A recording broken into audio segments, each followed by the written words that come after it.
देखिए, अगर कभी भी आपके खिलाफ फॉल्स प्रॉमिस ऑफ मैरिज के अंडर एफआईआर रजिस्टर हो जाती है, कोई भी लड़की या फिर आपकी गर्लफ्रेंड ये एलिगेशन लगाती है और ये बोलकर एफआईआर करवा देती है कि जो मेरा बॉयफ्रेंड था या फिर जो भी लड़का था, इसने मेरे से शादी का वादा करके मेरे साथ फिजिकल रिलेशन बनाया और बाद में शादी नहीं किया। अब देखिए, ऐसे केसेस में क्या होता है कि जहाँ पर प्रॉमिस नहीं भी होता है, तब भी जो लड़कियाँ होती है वो लड़के के खिलाफ एफआईआर रजिस्टर करवा देती है। और क्योंकि ये कॉग्निजेबल ऑफेंस है, 10 साल तक का पनिशमेंट का प्रोविज़न दे रखा है, तो पुलिस ऑफिसर भी जो है वो एफआईआर रजिस्टर कर देते हैं। इससे फ़र्क नहीं पड़ता है कि वो जो केस है वो कितना जेन्युइन है या फिर कितना नहीं, क्योंकि लड़कियां यही शो करती है कि मेरा रिलेशन जो था वो 7 साल का था, 8 साल का, 10 साल का था और लड़के ने मेरे को कंटिन्यूसली यूज़ किया और ये बात बोला कि मैं तुमसे शादी करूँगा।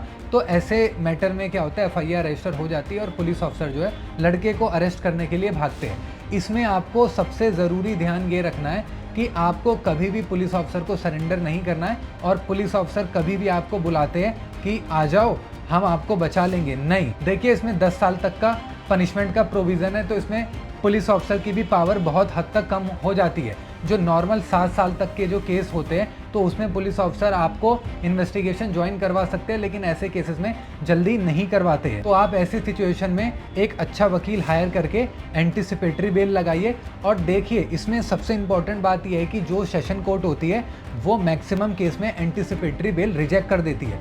लेकिन समझने वाली बात यहीं पे है, अगर आपकी एंटीसिपेटरी बेल रिजेक्ट होती है तो आपको घबराने की ज़रूरत नहीं है या फिर आपको पुलिस ऑफिसर को सरेंडर करने की ज़रूरत नहीं है। आप तुरंत अपील में जाइए, एंटीसिपेटरी हाई कोर्ट में लगाइए।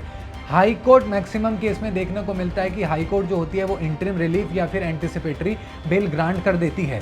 तो आपको सेशन कोर्ट तक नहीं रुकना है, हाई कोर्ट जाना है। इन केस हाई कोर्ट भी डिनाई कर देती है तो फिर आपको सुप्रीम कोर्ट जाना है। लेकिन आपको जब आप हायर कोर्ट में जाएंगे तब आपको बेल मिलने के चांसेस जो है वो आपके ज़्यादा बढ़ जाएंगे। और अगर आपको लगता है कि पूरी एफआईआर झूठी है, तब आप एक किसी प्रोफेशनल एडवोकेट से मिलकर आप फिर जो भी क्वेश्चन कराना है या फिर जो भी आगे का जो भी आपके वकील साहब एडवाइस दे, आप उसमें रिलाई कर सकते हो। लेकिन पुलिस ऑफिसर को आपको सरेंडर नहीं करना है और थाने नहीं जाना है।